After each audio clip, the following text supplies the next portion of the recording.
السلام عليكم ورحمة الله وبركاته. صباح الخير على الجميع.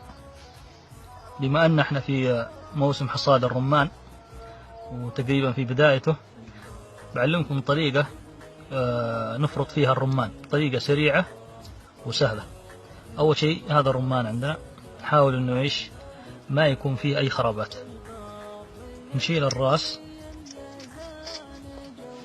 بهذا الشكل، ثم نقص الرمان من الوسط شخط.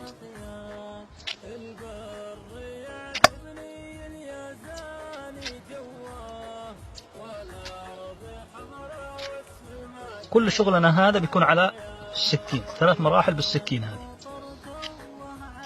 أول شيء نفتح الرمان من الوسط، شوف لازم يتلاقى الراسين سوا. بعد كده بنفس السكين نفتح الرمان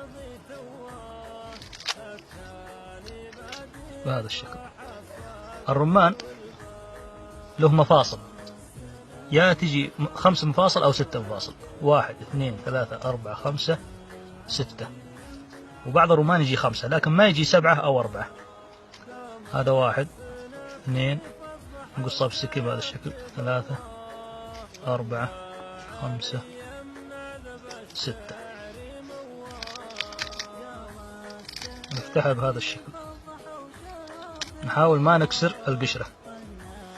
بعد كده نقلبها على الكف ويكون راحة الكف فاضي، ونمسك القشرة برؤوس الأصابع. هذا 1 2 3 4 وهنا 5، وبقفا السكين نضرب البوارز من هنا، بس أهم شيء الأصابع تكون ماسكة القشرة. 1 2 3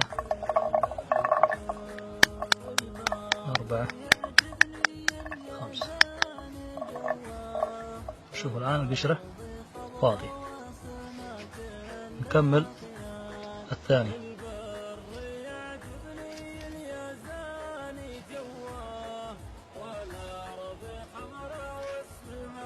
أهم شيء نتبع المفاصل. المفاصل هي عبارة عن قشرة ما بين جزء وجزء، واضحة في كل الرمان.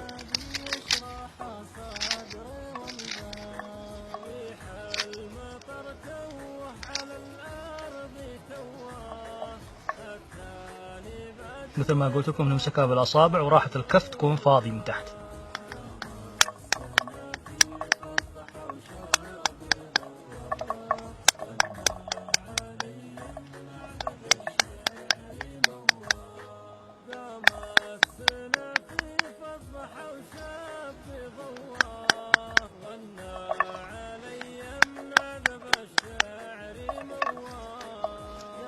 وكذا يكون انتهينا، وعلينا وعليكم العافية. هذا هو الرمان بهذا الشكل.